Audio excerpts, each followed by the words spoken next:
Hi friends, అందరికీ నమస్కారం. మనకు దసరా నవరాత్రి ఉత్సవాలు అయితే ప్రారంభమైపోయాయి.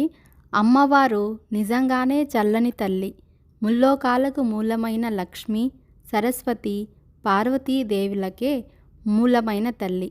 ఆ తల్లిని భక్తితో ప్రార్థిస్తే చాలు జ్ఞానం, ఐశ్వర్యం, సంతానం, కీర్తి ప్రతిష్టలు, అలాగే అభివృద్ధి కలుగజేసే కల్పవల్లి. ముఖ్యంగా అశ్వయుజ మాసంలో వచ్చే శరన్నవరాత్రుల్లో అమ్మవారిని దర్శించుకుంటే చాలు కష్టాలన్నీ తొలగిపోయి శుభాలు కలుగుతాయి.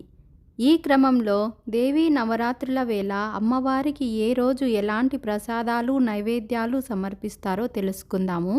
ముందు సంవత్సరం కంటే దసరా ఉత్సవాలు ఈ సంవత్సరం అంగరంగ వైభవంగా జరపాలని మన ముఖ్యమంత్రి గారు విజయవాడలోని ఇంద్రకీలాద్రిపై ఉన్న అమ్మవారు, అలాగే శ్రీశైలంలో ఉన్న అమ్మవారి క్షేత్రంలో అంగరంగ వైభవంగా జరపాలి అని నిశ్చయించుకున్నారు. వేదవ్యాస మహర్షి రచించిన దేవీ భాగవతంలో దుర్గాదేవి ఆరాధనకు ఎంతో విశిష్టమైన చరిత్ర ఉంది. కావున అమ్మవారికి ఈ నవరాత్రులు ఏ రంగు చీర కడతారు, ఎటువంటి నైవేద్యాలు పెడతారు అనేది మనం తెలుసుకుందాము.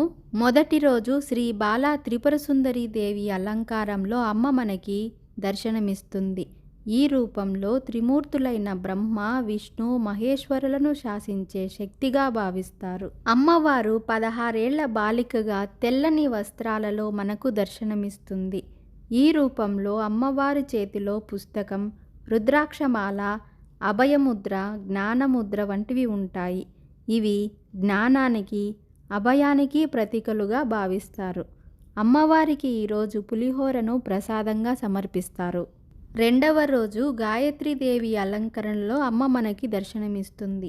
ఈ గాయత్రీదేవి వేదమాతగా, పంచముఖిగా, సప్తరథంపై కూర్చున్న సూర్యదేవుని వలె పూజిస్తారు. ఈ రూపంలో అమ్మవారికి నీలం కలరు చీరను కడతారు. జ్ఞానానికి, శ్రేయస్సుకు, శాంతికి ప్రతీక ఈ పంచముఖ అమ్మవారు మానవ శరీరానికి, విశ్వానికి మూల కారణంగా భావిస్తారు. ఈ గాయత్రీదేవి అమ్మవారికి బెల్లం, పొంగలి నైవేద్యంగా సమర్పిస్తారు. అలాగే పాలు, తేనె, నెయ్యితో చేసిన పదార్థాలను కూడా నైవేద్యంగా పెడతారు.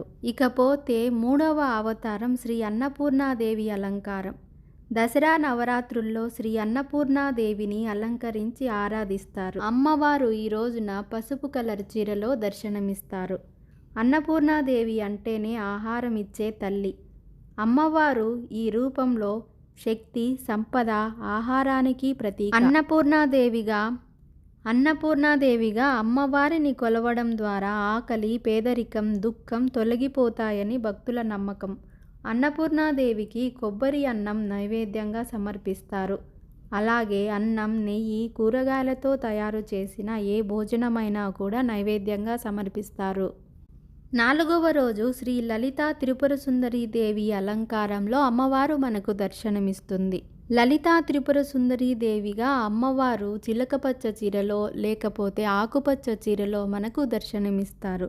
దేవి త్రిమూర్తులను శాసించే సర్వశక్తివంతురాలిగా భావిస్తారు. లలిత అంటే అందమైన, త్రిపుర సుందరి అంటే 3 లోకాల్లో అత్యంత సుందరమైనది అని అర్థం. ఈమెను పూజించడం ద్వారా శక్తి, ధనం, జ్ఞానం, సంతోషం కలుగుతాయని భావిస్తారు.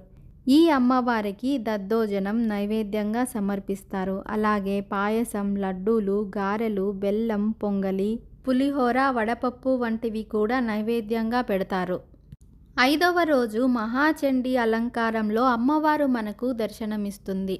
మహాచండీదేవి దుర్గమ్మ యొక్క ఉగ్ర రూపాల్లో ఒకటి. కావున ఎరుపు రంగు చీరలో అమ్మవారు మనకు దర్శనమిస్తారు. మహాచండీదేవిని పూజించడం ద్వారా శత్రువుల నుండి రక్షణ, అలాగే విజయము లభిస్తుంది. దుష్ట శక్తుల యొక్క అహంకారాన్ని, శక్తిని నాశనం చేయడానికి అమ్మవారు ఈ రోజున ఈ అవతారంలో ఉంటారు. అమ్మవారికి బెల్లం పొంగలి నైవేద్యంగా సమర్పిస్తారు. దద్దోజనం, వడపప్పు కూడా నైవేద్యంగా పెడతారు. అమ్మవారి 6వ రోజున 6వ రూపం మహాలక్ష్మీదేవి అలంకారం. ఈ రోజున అమ్మవారికి గులాబీ కలరు కలిగిన వస్త్రాలను ధరింపచేస్తారు. మహాలక్ష్మీదేవి ఐశ్వర్యానికి, సంపద, శాంతికి ప్రతీక. మహాలక్ష్మీదేవి ఐశ్వర్యానికి, సంపదకు, శాంతికి ప్రతీక. అదేవిధంగా శుభాలను కలుగజేసే మహాలక్ష్మి. ఈమెను సకల సంపదల దేవత అని కూడా అంటారు. ఆర్థికంగానే కాకుండా ఆధ్యాత్మికంగా కూడా అభివృద్ధి చెందుతారని విశ్వాసం. అయితే మహాలక్ష్మీదేవికి గారెలు నైవేద్యంగా సమర్పిస్తారు. అలాగే క్షీరాన్నం, పాయసం, పులిహోర వంటివి కూడా అమ్మవారికి నైవేద్యంగా సమర్పిస్తారు. 7వ రోజు అమ్మవారిని సరస్వతీదేవిగా కొలుస్తారు.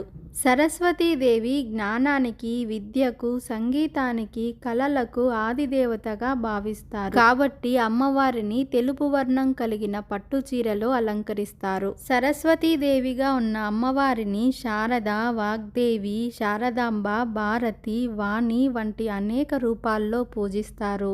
సరస్వతీదేవిని భక్తితో పూజించడం ద్వారా జ్ఞానం, విద్య, కళలు, సంగీతం వంటి జ్ఞానాన్ని పొందుతారని విశ్వాసం.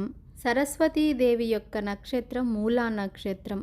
ఈ నక్షత్రంలో పుట్టిన పిల్లలకు జ్ఞానవంతులై ఉంటారు అని నమ్మకం. సరస్వతీదేవికి పాయసం, పెసరట్టు, వడపప్పు, దద్దోజనం, బెల్లం పొంగలి వంటి పదార్థాలను, అదేవిధంగా అటుకులతో చేసిన ప్రసాదాలను నైవేద్యంగా అర్పిస్తారు. అమ్మవారి 8వ రూపం దుర్గాదేవి రూపం. ఇందులో అమ్మవారికి ఎరుపు వర్ణం కలిగిన పట్టు చీరను అలంకరిస్తారు. అలాగే దుర్గాదేవి దుష్టశక్తులను సంహరిస్తుంది. అలాగే రక్షణను కలుగజేస్తుంది.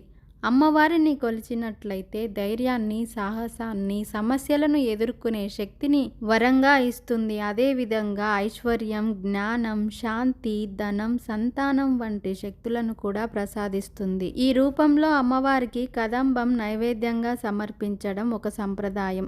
అల్లంతో చేసిన ఏవైనా నైవేద్యాలు, నిమ్మకాయల మాల, అదేవిధంగా గారెలు నైవేద్యంగా సమర్పిస్తారు. చాలా ప్రాంతాల్లో దుర్గాష్టమి రోజున ఆయుధ పూజ చేస్తారు.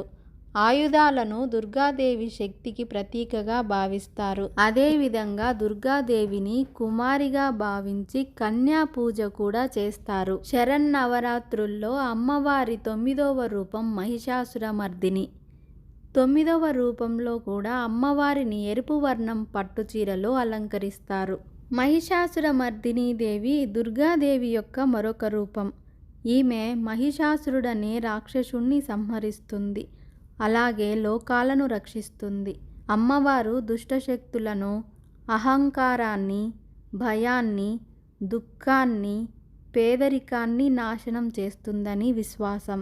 అదేవిధంగా మహిషాసురమర్దినిని మరియు దుర్గాదేవిని ఆరాధించడం ద్వారా ధైర్యం, జ్ఞానం, విజయం పొందుతారని బలమైన నమ్మకం.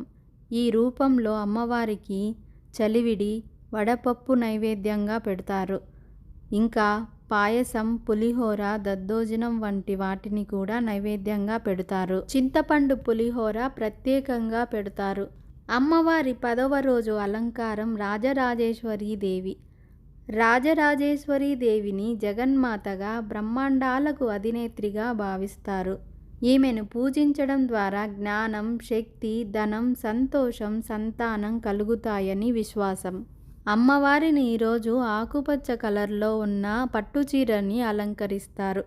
అదేవిధంగా పొంగలి, చక్కెర పొంగలి లేదా పులిహోరను నైవేద్యంగా సమర్పిస్తారు. ఈ విధంగా అమ్మవారిని శరన్నవరాత్రుల్లో ఒక్కొక్క రోజు ఒక్కొక్క రూపాన్ని పూజించడం వల్ల అమ్మవారి యొక్క కరుణ, కటాక్షం మనకు లభిస్తుంది.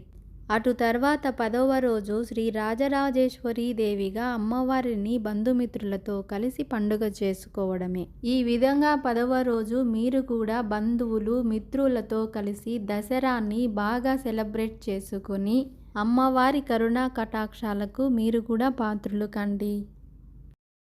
Thank you friends. Share and subscribe for more videos.